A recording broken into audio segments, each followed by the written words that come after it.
2시에서 4시까지 2시간 집중 시사 토크 주영진의 뉴스 브리핑 본격적으로 시작을 해보도록 하겠습니다. 자유한국당 전당대회에서 홍준표 전 대선 후보, 홍준표 전 경남도지사가 자유한국당의 새로운 대표로 선출됐습니다. 홍준표 대표의 일성 과연 어떤 내용이었을까요? 당 대표 및 최고위원 선출 규정에 의거하여 자유한국당 대표로 기호 2번 홍준표 후보가 선출되었음을 선포합니다. 네, 지금 축하 열기가 매우 뜨겁습니다. 자유한국당의 새로운 길에 이렇게 오늘같이 국민들의 격려가 쏟아질 수 있도록 더욱 노력해야 되겠습니다. 자유한국당의 새로운 지도자, 대한민국의 리더로 발돋움할 홍준표 당대표 후보, 당대표 당선자님을 모시겠습니다. 당원동지 여러분, 그리고 국민 여러분, 당대표를 맡기에 앞서서 막강한 그런 책임감을 느낍니다. 해방 이후에 이 땅을 건국하고 산업화하고 그리고 문민정부를 세운 이 당이 이렇게 몰락한 것은 저희들이 자만심 때문이라고 생각합니다. 앞으로 당을 쇄신하고 혁신해서 전혀 달라진 모습으로 국민 여러분들의 신뢰를 받을 것을 약속드립니다. 감사합니다. 잘하겠습니다. 잘하겠습니다. 홍준표 대표 체제를 맡게 된 자유한국당 이야기 자세히 해보도록 하겠습니다. 이상희 세명대 교수, 김홍국 경기대 겸임교수, SBS의 원일이 선임기자 이렇게 세 분 나오셨습니다. 어서 오십시오. 안녕하십니까. 안녕하세요.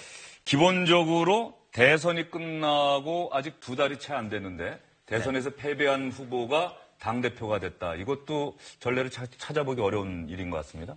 어렵긴 하지만 또 처음은 아니에요. 예. 97년도 12월 달에 이회창 한나라당 대선 후보가 DJ 김대중 대통령한테 패배한 이후에 8개월 만에 다시 한나라당 대표가 되죠. 예. 그 이후에 이회창 총재는 집권 야당 대표 소리를 들으면서 그런 우스갯소리가 나올 정도로 강력한 그 야당 대표 노릇을 2개월하고 2달도 안 된 시점하고 8개월은 좀 시간 차이가 많이 나죠. 예. 예, 그때는 이미 이제 그 사실상 정계 은퇴하다시피 뒤로 물러났던 이회창 총재가 예. 다시 영입되어 오는 그 형식이었고, 홍준표 후보는 좀 뭐 속된 표현으로 뭐 잉크가 마르기도 전에 지금 2달 만에 지금 복귀를 했습니다. 물론 저 삼김 시대에는 뭐 다 비일비재했었죠. 2002년도부터 각 당이 여야를 막론하고 당권과 대권은 좀 분리하는 그런 당원 당규를 지금 가지고 있는데, 홍준표 후보는 지금 2달 만에 지금 복귀를 해서 저 당 대표가 좀 됐습니다. 예, 그런데 지금 화면을 보면 말이죠. 체육관이나 이런 장소가 아니에요. 대표로 선출됐다는 소식을 통보받은 곳이 어디 외부 같단 말이죠. 저희가 어디죠?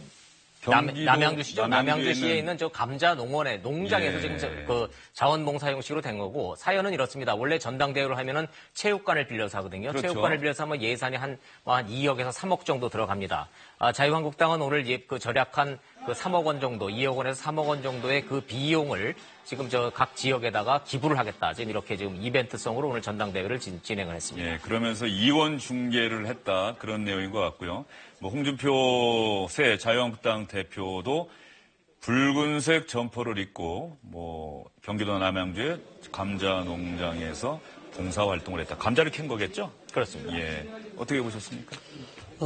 이번 한국당의 전당대회 슬로건 자체가 달라질게요라는 부분입니다. 지금까지 해왔던 부분으로서는 도저히 국민의 민심을 얻지 못하기 때문에 지금과 다른 아주 파격적인 모습을 보여주겠다라는 것이고, 홍준표 이제 뭐 당대표가 됐습니다만, 홍준표 당대표도 실질적으로 인적 정책, 조직 이 부분에 대해서 모든 것을 혁신하겠다. 수구 보수가 아닌 혁신 보수로 거듭나겠다. 이런 슬로건을 내걸었거든요.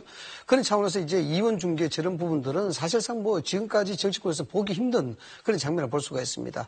뭐 분석을 하자 그러면은 달라진 모습이니만큼 민심 속에서 함께하는 자유한국당의 모습을 보여주겠다. 아마 이런 그런 차제에서 이야기가 만들려고 한 것이 아닌가 이렇게 봐집니다. 예. 김홍국 교수님은 홍준표 대표를 선택한 자유한국당 지지자들의 생각은 무엇이라고 평가하세요? 네, 그동안에 무너졌던 보수의 표심들. 정말 이번에는 홍준표 대표가 사실은 어려운 위기 속의 이 상황에서 대선에서 어느 정도 위기를 극복한 리더십을 보여줬다. 그렇기 때문에 이번 새롭게 대표를 맡으면서 홍준표 대표가 당을 이렇게 세워달라. 지금 뭐 일부 조사에서는 특히 오랜 전통을 가진 갤럽 조사에서는 한 자릿수 지지율, 충격적인 그런 지지율 아니겠습니까? 그렇기 때문에 이 부분에 있어서 자유한국당이 보수의 이 적자로서 역할을 하게 해달라. 그리고 특히 이 주목받고 있는 것은 과거 박근혜 전 대통령 시절에 소위 말하는 박근혜 최순실 게이트로 인해서 무너져 있는 이 보수층의 표심들을 어떻게 하면 다시 한번 살려줄 것인가. 대부분의 지금 자유한국당의 지지층은 TK 지역, 지역으로는 TK 지역에 대구 경북 지역에 치우쳐 있고요. 연령층으로도 60, 70대 고령층에 지금 치우쳐 있습니다. 그렇기 때문에 정말로 보수가 앞으로 정치를 할 수 있는 기반을 홍준표 이 대표의 리더십으로 이끌어달라 이런 심정을 담고 있는데요. 그 표차를 보면 이해가 됩니다. 홍준표 후보가 오늘 얻은 표가 51,891표, 전체 65%거든요. 그렇다면 거의 압도적 다수가 홍준표 대표 체제를 지지했다라는 그런 자유한국당 당원들의 표심이 드러나거든요. 이런 측면에서 과연 어느 정도 그동안 보여줬던 리더십 또 정치적 승부수를 던지는 그런 아주 역량이 뛰어난 정치적 감각이라든가 이런 부분들을 홍준표 대표가 이루어질 수 있을지 당원들은 아마 크게 기대를 하고 있는 것으로 보입니다. 이번 뭐 한국당 경선 과정을 두고 가장 관심이 있었던 부분은 홍준표 당대표가 근소한 차를 이길 것이냐 아니면 압도적 표차를 이길 것이냐. 네, 65%면 상당히 압도적이네요. 압도적으로 봐야 되겠죠. 이제 근소한 표차를 이기게 되면은 당내의 내부 투쟁이 아주 치열해질 수 있을 것이고 또 홍준표가 당대표가 된다 하더라도 여기에 대해서 홍준표 시계획 자체가 상당히 걸림돌이 될 것이다. 이런 이제 전망을 했었는 부분이고요. 만약에 압도적으로 됐다 그러면은 이 부분에 이제 정반대 현상이 나타날 수밖에 없죠. 그 부분에 대해서는 이 당원들 입장에서 자꾸 4분 오열된 당내 이 상황 자체를 뭔가 구심점이 있어야 되겠다. 주로 이제 물어보면은 홍준표 전 지사를 지지하겠냐 이런 물어보면은 뭐 차선이 없지 않느냐, 뭐 달리 대안이 없지 않느냐 이런 부분들이 중론이었거든요. 그렇기 때문에 당내 구심점이 필요하겠다. 또한 홍준표 전 지사가 이야기했던 부분에 가장 이제 소구할 수 있었던 것은 강한 야당에 대한 부분입니다. 강한 야당을 이야기하니까 여기에 이제 당원들도 그래서 지금 강력한 리더십이 필요한 때다. 이렇게 해서 아마 지지를 보낸 것이 아니냐 이렇게 봅니다. 이 교수님도 아직 홍준표 대표라는 말이 입에 익지 않아서 그러실 것 같은데 전 지사라고 하시는데 이제 뭐 대표라고 이제 하셔도 당 대표죠. 되죠. 예, 홍준표 대표. 예. 홍준표 대표. 그러면 홍준표 대표 말고 말이죠. 네. 새로운 지도부 구성 어떻게 됩니까? 최고위원이 4명이 좀 선출이 됐습니다. 4명이요? 이름을 좀 한번 자막을 한번 좀 띄워봐 주시면 좋겠어요. 일단 이철우, 유여해, 김태흠, 이재만. 이 중에 시청자 여러분들도 이철우 의원하고 김태흠 의원은 뭐 친박계 의원들이고 그동안에 지금 현역들이니까 뭐 잘 아실 거고, 유여해 최고위원은 여성 정치 신인입니다. 좀 생소한 얼굴이기도 하고 하지만 임팩트가 굉장히 강하고요. 최근에 저 소셜 미디어를 통해서 유여해라는 인물이 이 보수 진영에서 주는 임팩트가 그 충격이 굉장히 큽니다.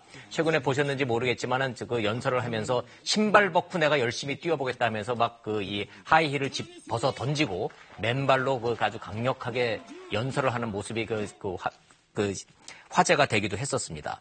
반면에 이렇게 좀 강력한 지지 세력으로 나오는 이제 최고위원으로서의 그런 행보 자체가 홍준표 후보의 강성 이미지하고 맞물리면서 보수 진영의 이 새로운 재편을 해야 되는 자유한국당이 보수 우익으로 너무나 지나치게 강성 일변대로 가는 거 아니라는 그런 거부감도 있는 것도 사실입니다. 또 이 중에 또 이재만 최고위원 같은 경우에는 잘 기억나시죠? 옥새파동으로 대구에 출마했다가 김무성 대표가 옥새파동을 하면서 결국 출마를 못했죠. 결국 그 당시에 친박 핵심에서 유승민 전 원내대표 공천 안 주려고 이재만 전 구청장 민거 아니겠습니까? 밀었지만 예. 결국은 또 그렇게 해서 또 유승민 또 후보한테 의원한테 또 떨어졌던 그런 비운의 주인공 이재만 후보가 원외긴 하지만은 최고위원회 또 입성을 좀 했습니다.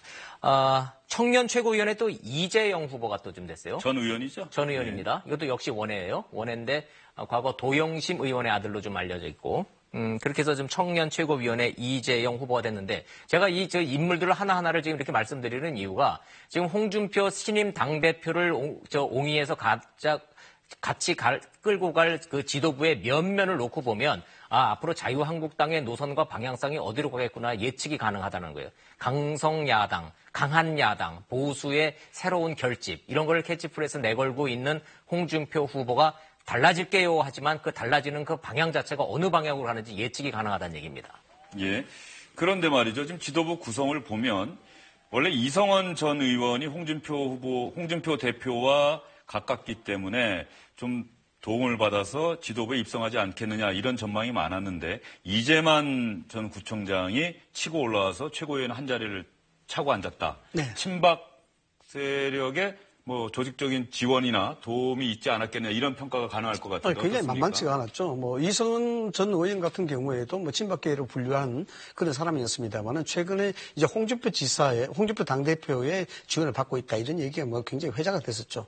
그런 연유인지 모르겠습니다만 실질적으로 원주철 의원이라든가 또는 이재만 지금 최고위원이라든가 이런 친박 진영에 있는 사람들에 대한 조직적인 지원 이런 부분들이 막판에 상당한 변수로 작용을 했었고 또 그런 것들이 실제적으로 이성은 전 의원이 탈락이 되고 이재만 최고위원이 당선되는 그런 결과를 만들었다 이렇게 볼 수가 있습니다. 예, 그러면 홍준표 대표가 지금 자유한국당에서 친박 색깔 빼겠다는 그런 얘기를 오래전부터 많이 해오지 않았습니까? 과연 가능할까요? 저는 상당히 가능하리라고 봅니다. 이번 선거 과정에서 보여줬던 65% 거의 70%에 육박하는 득표를 아니겠습니까? 그리고 사실상 지금 이철우 의원이 이번에 이제 최고위원에 당선됐지 않습니까? 1위로 이제 최고위원 중에 당선이 됐는데 그동안은 친박계였지만 이번 대선 과정에서 사무총장을 맡으면서 사실상 친홍 세력으로 이제 합류가 됐고요. 그렇죠. 그리고 이번에 유해의 최고위원이 정말 신이지만 등장했던 것은 홍준표 대표가 사실은 선거 과정에서 내 표는 누가 될 것인가 상당히 물색을 했습니다. 그러면서 이재영 청년 최고위원과 함께 사실상 친홍 체제를 이끌 최고위원의 핵심적인 역할을 하게 될 거고요. 그런 다른 최고위원에 대해서도 홍준표 대표가 사실은 이런 압도적인 자신에 대한 지지를 바탕으로 해서 최고위원 이런 포진에 대해서 굉장히 고심을 했습니다. 왜냐하면 2011년에 당시에도 당대표를 했었습니다. 당대표를 했을 당시에 최고위원 구성이 당시 친홍 체제가 아닌 반홍 체제가 핵심적이었습니다. 그래서 당시 3명의 최고위원직을 내놓으면서 당시 홍준표 체제, 당시 디도스 사태가 생각나실 텐데요. 그 당시에 당이 상당히 위기에 처해 있었는데 이 당시에 결국은 최고위원 구성이 반홍 체제가 됨으로써 실패했던 경험이 있습니다. 그래서 이번에는 철저하게 친홍 체제로 끌고 가겠다는 홍준표 대표의 구상이 있었던 거고요. 그런 측면에서 살펴봤을 때 현재 107명에 달하는 세력 중에서 약 60여 명이 그동안 친박계로 분류됐었는데요.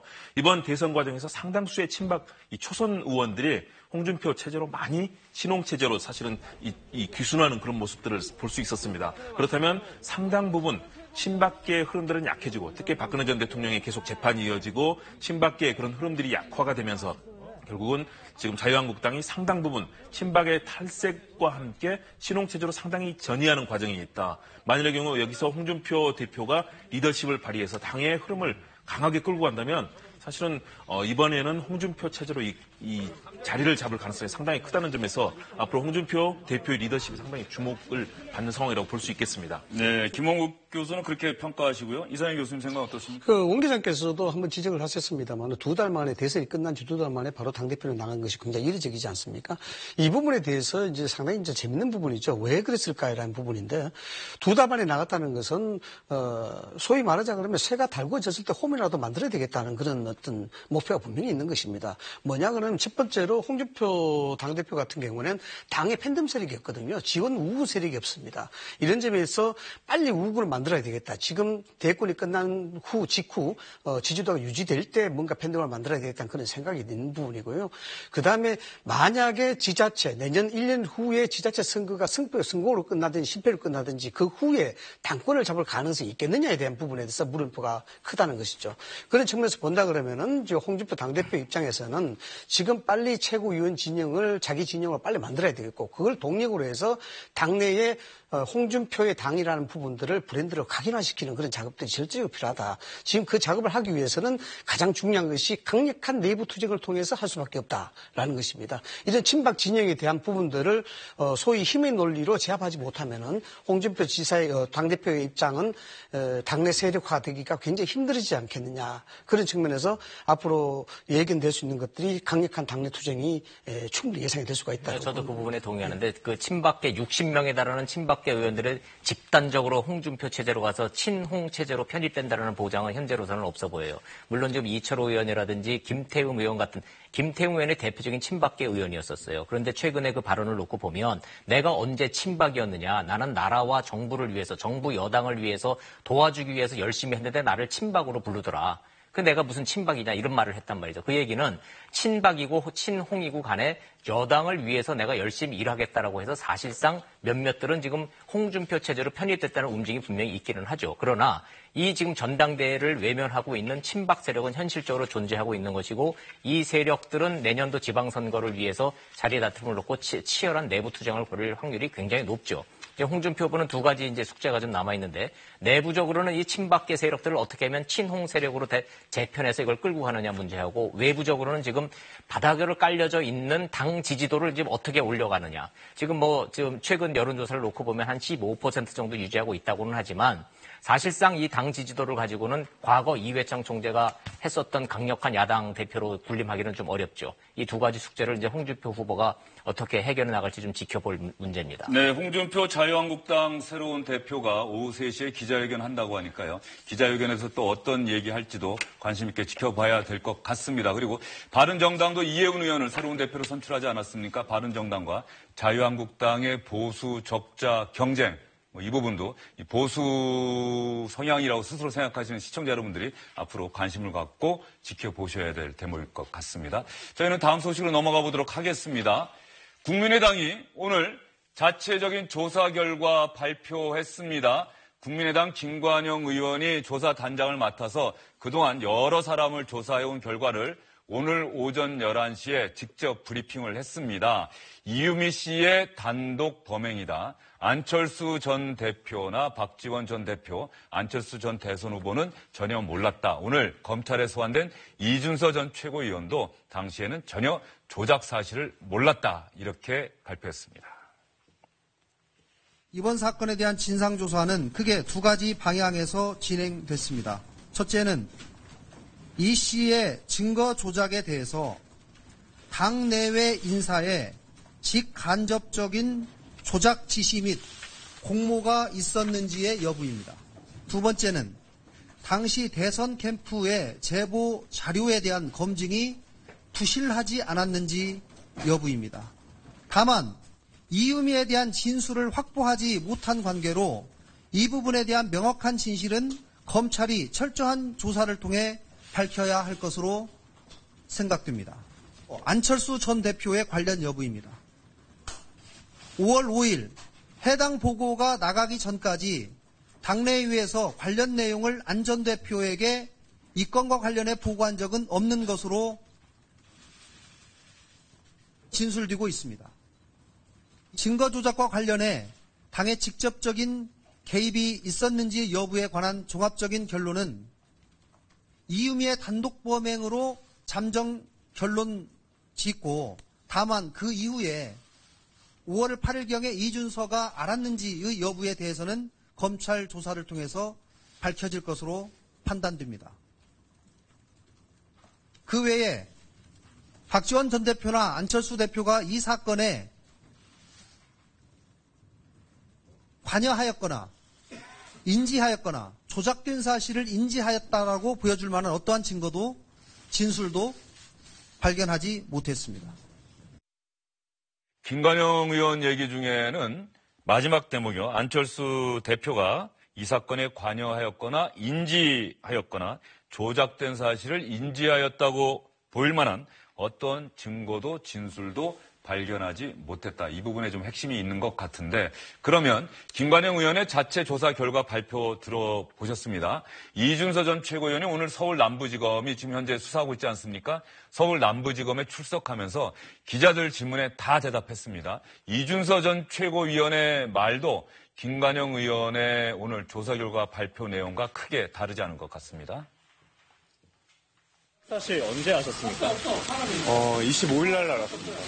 이유미 씨한테 조작 지시한 거 사실 전혀 없습니다. 네, 조작 지시한 거 없고요. 윗선에서 지시한 것도 없습니다. 안철수 씨하고 독대할 때 어떤 말씀 나누셨나요? 검찰에서 통보 왔을 때 그거에 대해서 당에 대한 서운함을 표출한 것이 조작에 대한 것을 알리고 그다음에 뭐 취하에 대한 거를 상담하려고 한 건 아니었습니다. 네, 당 차원에서는 이유미 씨 단독 고맹으로 결론을 내린 것 같은데. 네. 저도 조작 사실을 몰랐고 그에 따른 저희의 어떤 압력도 가하지 않았습니다.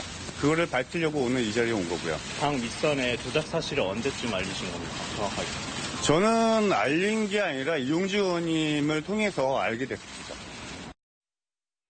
네, 오늘 국민의당 조사 결과 발표 듣고 나서 기자들 반응은 어땠습니까? 뭐 예상됐던 답변인 것 같기도 하고요. 그렇죠. 김관영 단장이 굉장히 길게 얘기했잖아요. 시청자 여러분들이 저기 이렇게 쭉 들어보시면 굉장히 길게 얘기하는데 얘기는 한마디예요. 단독 범행이라는 거고 당에서는 어느 누구도 개입하거나 조작에 관여한 사람 없다라는 것이 당의 지금 잠정 결론이라는 거고요. 지금 이준서 최고위원은 뭐 얘기 들으셔서 알 거고 지금 이제 저희가 전해드릴 거는 이준서 최고위원 출석 바로 뒤에 김성호 수석 부단장이 또 검찰에 출석을 했어요. 또 여러 가지 얘기를 했는데 한마디로 자기는 이준서나 이유미 자체를 모른다고 그랬어요. 기자들 앞에서 한 얘기가. 그러니까 뭐 조작이고 뭐 보고고 지시고 뭐 하고 말고 할 거 없이 아예 모르는 사람들이라는 거예요. 그만큼 이준서, 이유미 두 사람은 당의 그런 공식 개선에 있지 않았기 때문에 그런 조작이나 어떤 개입이 있을 여지가 없다. 따라서 뭐 안철수 당시 후보가 알았을 가능성은 0%다. 이런 지금 주장입니다. 딱 한 가지 지금 전체적인 분위기로만 놓고 보면 국민의당은 이유미 씨의 단독 범행이라는 것을 이제 기정사실화해서 가고 있는 건데 이유미 씨가 정작 검찰에서 뭐라고 진술하고 있는지에 대해서는 아직도 지금 사실은 100% 확인되지는 않고 있습니다. 이 부분에 대해서 이제 검찰의 얘기가 좀 남아 있어요. 잠깐만요. 이 교수님 잠시만요. 그런데 오늘 김관영 의원이 발표를 하면서 안철수 전 대표도 조사했다 이런 얘기했죠. 그리고 안철수 전 대표가 이번 사건에 대한 안철수 전 대표의 생각이 발표되지 않았습니까? 그렇죠. 2번 했어요. 예. 그러니까 조사단에서 지금 안철수 후보에 대해서 전화로 한번 1차 조사했고요. 예. 그다음에 만나서 대면 조사했죠. 안철수 후보의 입장은 명확합니다. 자기는 전혀 몰랐다. 그 자체를 보고받은 적도 없고 그런 사실 자체를 전혀 몰랐다라는 거예요. 뭐 길게 얘기하지도 않았습니다. 다만 입장 발표는 어떻게 할 것인가에 대해서는 이렇다 저렇다 언제 어떻게 어떤 방식으로 할지에 대해서는 아직도 침묵하고 있습니다. 예, 대단히 엄중한 사안으로 인식하고 있다. 뭐 지지해준 분들에게 대단히 죄송하다, 뭐 엄중한 책임감을 느낀다, 뭐 이런 내용이 좀 김관영 의원 입을 통해서 나온 것 같긴 한데 안철수 전 대선 후보가 공식적으로 입장을 표명할 때는 아마도 검찰의 수사 결과가 어느 정도 윤곽이 잡힌 다음에 나오지 않겠느냐 그런 얘기가 나오고 있는 것 같은데요. 이상희 교수님, 국민의당이 조사 결과 발표했다고 해서 이 논란이 뭐 잦아들 거라고 생각하는 사람 아무도 없는 것 같아요. 저는 뭐 일단 뭐 좀 드라이하게 보자 그러면은 예방 조사를 미리 맞춘 게 아니냐 이런 생각이 듭니다. 국민의당은 뭐 자체 조사를 당연히 해야 되겠죠. 그러나 이제 검찰 조사와는 뭐 근본적인 차이가 있는 부분입니다. 말씀을 하셨습니다만 두 가지 대목이죠. 안철수 후보는 전혀 여기에 관계가 된 적이 없다라는 그 부분이고, 그다음에 예의주셔야 될 부분이 이렇습니다. 이유미 씨에 대한 부분은 진술을 직접 들어보지 못했기 때문에 검찰 조사에 두고 봐야 된다라는 부분이거든요. 결과적으로 이 문제의 핵심은 이유미 씨의 진술 여부입니다. 더군다나 그 대선 전날에 이준서 전 최고위원과 카톡에서 주고받았던 그런 내용 자체가 상호 연관성을 충분히 의심하고 날 만한 그런 부분들이기 때문에 이 부분에 있어서 이유미 씨가 앞으로 어떻게 진술해 나가야 될지, 이 부분은 검찰 조사에 따라서 파장 자체가 확대될지 말지에 대한 부분이 작용될 거라고 그래 봅니다. 예, 김 교수님 생각은 어떠십니까?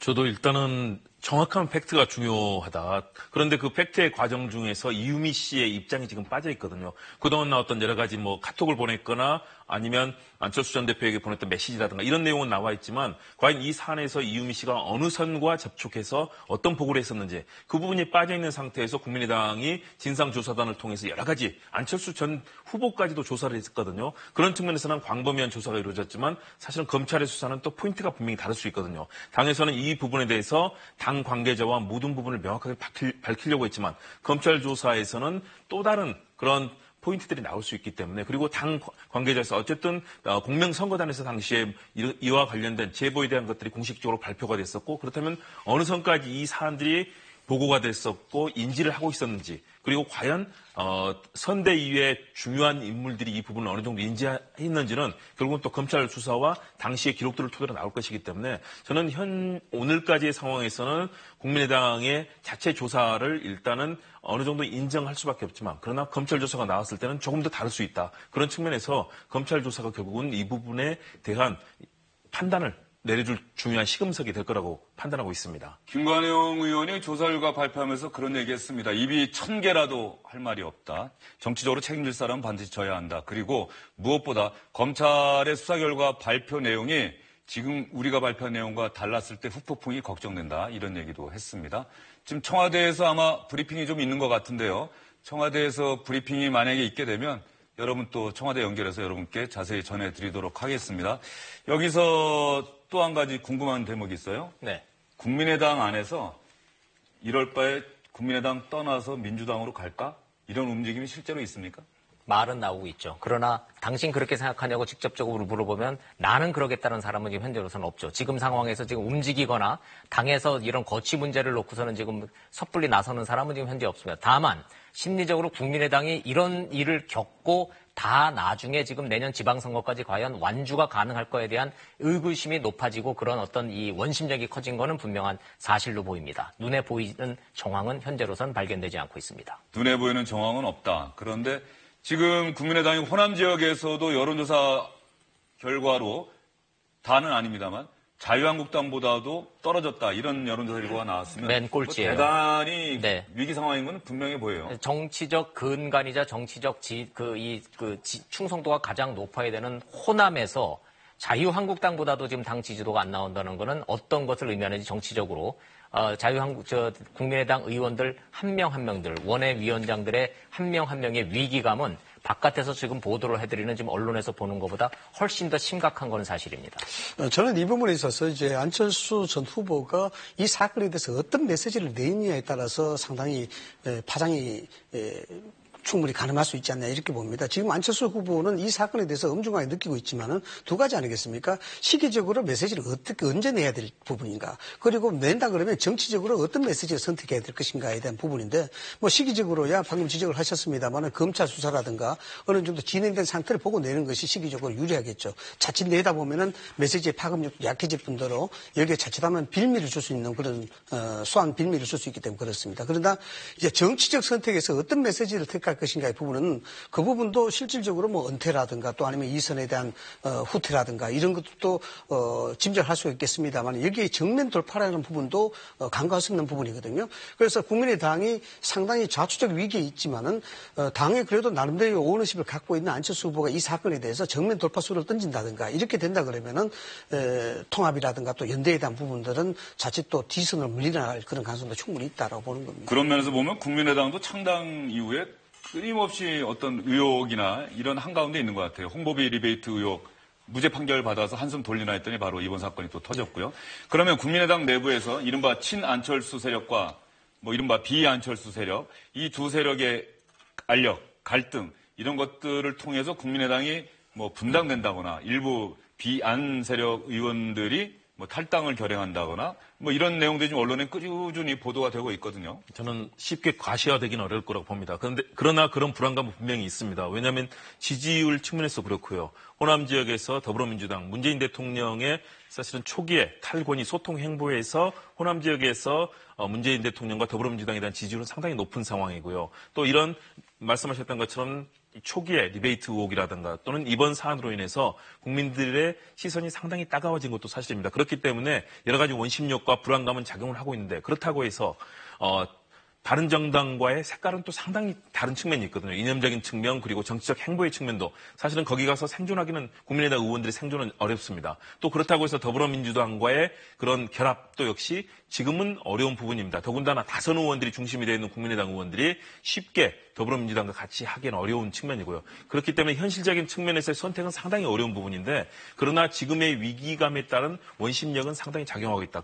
그러나 지금의 위기가 너무나 엄중하기 때문에 사실은 친안, 비안 이 세력으로 지금 내부에서 대결하기에는 너무나 절박한 상황이다. 자칫하면 국민의당 자체의 정치적 생명이 끝날 수도 있는 상황이기 때문에 내부에서는 도리어 이런 때 더 노심초사하면서 단결력이 이루어지는 도리어 구심력이 작용할 가능성들이 있거든요. 그런 측면에서 국민의당이 쉽게 분당이라든가 또는 탈당이 가시화되기에는 지금은 좀 어려워 보입니다. 네, 알겠습니다. 국민의당이 오늘 자체 조사 결과 발표했는데 당원인 이유미 씨의 단독 범행이다 이렇게 발표를 했습니다. 안철수 전 대선 후보, 박지원 전 대표, 또 이준서 전 최고위원은 조작 사실을 사전에 몰랐다 이렇게 발표를 했는데 이제 검찰 수사 결과 발표 들어보시고 국민의당이 오늘 발표한 내용과 한번 비교를 해봐야 될 것 같습니다.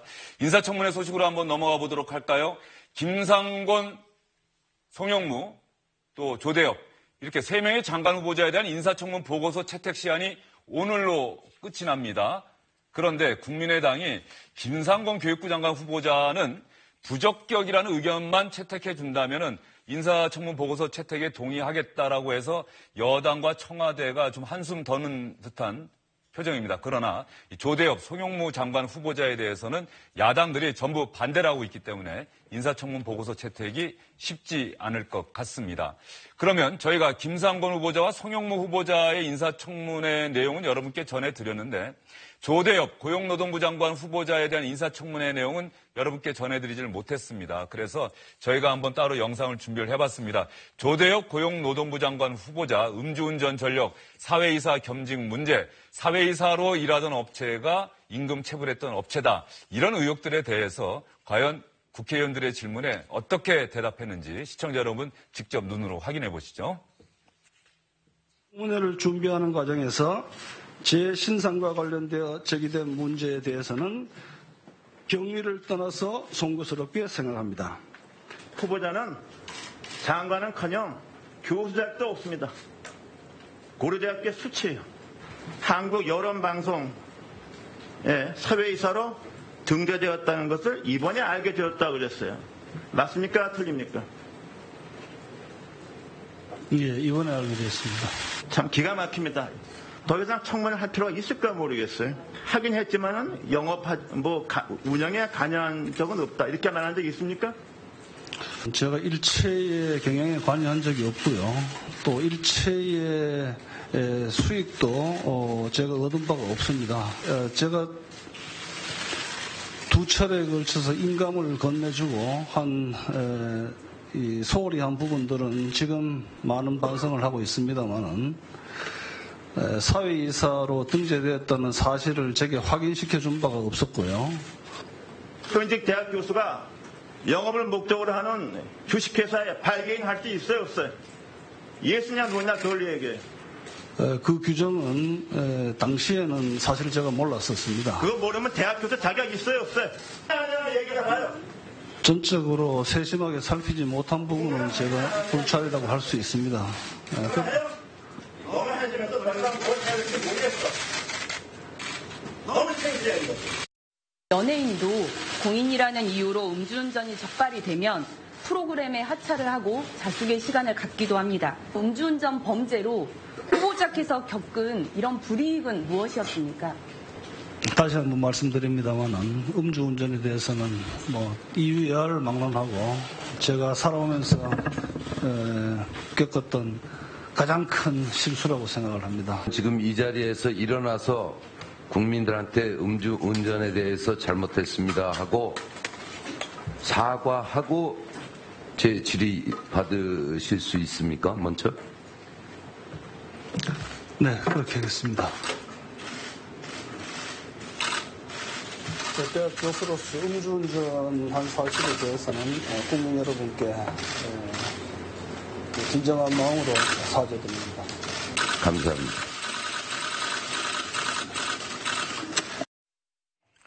지난주에 있었던 인사청문회 상황인데요. 어떻습니까? 조대엽 후보자 전체적으로 평가가 어땠어요? 인사청문회 끝나고 한번. 전체적으로 좀 보시면 알겠지만 가장 3명의 후보자 중에 가장 험악하고 험난한 청문회를 거친 거는 조대엽 후보자라는 평가로 봐야 되겠어요. 왜냐하면 보셔서 알겠지만 이상돈 의원 국민의당에서 굉장히 공격이 좀 심했죠.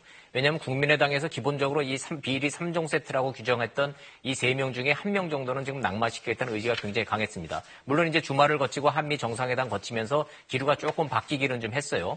지금 청와대는 지금 이 3명의 후보자에 대해서 이 기한이 만료가 됐지만 다시 지금 재송부를 해서 국회에 다시 양해를 구하는 형식으로 가겠다지만 강경화 외교장관처럼 강행하겠다라는 지금 기류가 지금 감지되고 있고, 지금 조대엽 후보자만큼은 여기에서 그 낙마를 시키겠다는 지금 야당의 의지가 굉장히 많이 반영이 지금 돼 있습니다. 전체적으로 지금 이 사회이사 등재 자체가 문제가 되고 있는 것이 아니라 사회이사로 경영에 관여한 것으로 서류상 돼 있는 그 회사가 이 노동법을 위반한 그 사실, 그런데 노동부 장관으로서 후보자로서의 직무 관련성 문제에 대해서 이런 명분의 문제에서 가장 많이 걸려있는 후보자가 조대엽 후보자이기 때문에 그런 평가를 받고 있습니다. 예. 김상곤, 송영무, 조대엽, 야 3당에서는 3명 다 부적격 3종 세트다 이렇게까지 얘기를 하고 있는데 뭐 국민의당은 김상곤 교육부 장관 사회부총리 후보자에 대해서는 적어도 인사청문 보고서 채택해 줄 수 있다 이렇게 좀 태도를 바꾸긴 했습니다. 그러면 이 세 사람에 대한 여당과 야당의 입장 주말과 휴일 지나면서 달라진 것이 있을까요?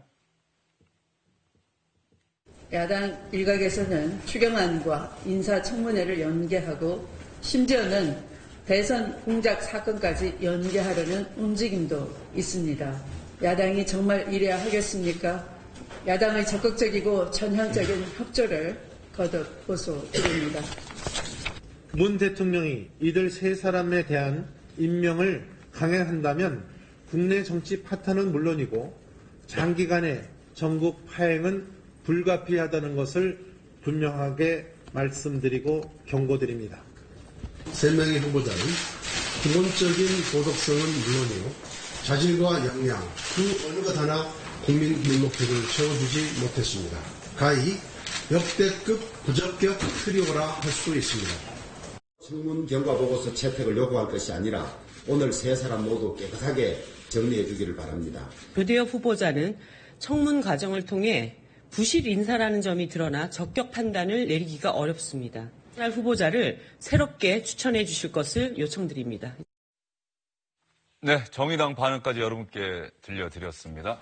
어떻습니까? 두 분께 청와대와 민주당 또 다른 야당은 서로가 제 갈 길을 간다. 그러면 청와대와 정부 여당이 정말로 지금 꼭 해달라고 부탁하고 있는 정보조직법과 추경 예산안 이 처리가 또 어려워진단 말이죠. 네. 상호 연계될 수밖에 없지 않습니까? 추경 예산이라는 것은 쉽게 이야기하자면 대한민국에서 사용되는 돈은 국회의 심의 확정을 거쳐야 된다. 이미 헌법에도 나와 있고 국가재정법에도 나와 있는 부분입니다. 이게 궁극적으로 대의제 민주주의를 채택하고 있는 입장에서 국회의 허락을 받지 못하면 돈을 쓰지 못하는 부분이죠. 우선순위를 따지자 그러면 사실상 추경 예산이 가장 급선무라고 봐야 됩니다. 그럼에도 불구하고 인사에 대한 부분도 양보할 수 없는 그 소위 돌팔매질 하나로 양쪽의 세를 다 잡아야 되는 그런 일석이조의 효과를 거둬야 되는데 그런 부분들이 지금 굉장히 어렵다고 봐야 되는 것이죠. 그런 상황에서 청와대에서는 지금 강경 기류, 인사청문회에 있어서 세 사람 모두 다를 통과시키겠다는 그런 기류가 지금 감지되고 있는 그런 입장이기 때문에 굳이 이제 청와대에서는 이런 부분들이 국민적인 공약을 지키기 위해서 일자리를 만들기 위해서 하는 부분들의 야당들의 발목 잡기다라고 이야기하기에는 상당히 좀 옹색한 면이 없지 않아 있다라고 생각이 드는 것이고 이러한 기조 자체는 궁극적으로 문재인 대통령의 지지도가 굉장히 높다는 점. 그리고 뉴스 포커스가 상당히 흩어져 있다는 점. 왜냐 그러면 미국 순방이라든가 국민의당 사태라든가 이런 걸로 인해서 뉴스의 본질 자체가 약간은 흐려져 있다는 부분. 이런 부분들을 충분히 활용하겠다는 그런 청와대의 의지가 아닌가라는 그런 생각을 좀 금할 수가 없습니다. 자, 김 교수님은 앞으로 7월 전국 어떻게 전개될 것 같습니까? 만만치 않은 그런 시간이 될 것으로 보입니다. 문재인 정부로서는 사실 굉장히 곤혹스러울 겁니다. 왜냐하면 대통령이 취임해서 새로운 정부가 출범했을 때는 사실은 100일 정도가 되면 일단 기본 평가를 받습니다. 어떻게 국정의 방향이 정해졌고 어떤 출발을 했느냐. 그리고 6개월 후에는 이제 본격적으로 검증을 받기 시작하고 1년 후부터는 어느 정도 입법화가 됐고 이 국정 어젠다가 어느 정도 진행이 됐냐에 따라서 이제 본격적인 검증이 되거든요. 그런 측면에서 아직 출범도 못하고 있는 청와대나 문재인 정부로서는 야당에게 최대한도 설득과 이해를 통해서 일단 정부 출범을 해야 되고요. 또 추경 역시 마찬가지입니다. 첫 어젠다가 바로 일자리 문제 아니겠습니까? 그런 부분에 있어서 그동안의 추경에 있어서는 결국은 어떤 정부든 이제 통과가 됐었는데 대신에 이것이 야당의 입장을 어느 정도 반영해서 삭감을 하고 조정하고 하는 그런 과정들이 있거든요. 현재 이런 과정도 출범이 안 됐기 때문에 저는 이런 상황이 계속된다면 결국은 또 자유한국당의 현재 입장으로 봤을 때는 새로운 대표 체제가 출범하면 굉장히 강한 입장을 내놓을 것이기 때문에 어려운 상황이 계속될 거다. 그렇게 될 경우에는 적극적으로 야당에 대해서 이해와 설득을 요청하지만 그러나 저는 새 후보자에 대해서 임명을 적극적으로 실행할 가능성도 있다. 그런 측면에서 7월 국회가 상당히 험난하게 여야 간의 대결로 펼쳐질 가능성이 높아졌다고 지금 판단하고 있습니다. 네, 7월 전국도 여전히 안개 속이다. 이렇게 요약해서 여러분께 말씀드릴 수 있을 것 같습니다. 세 분 오늘 긴 시간 수고 많으셨습니다.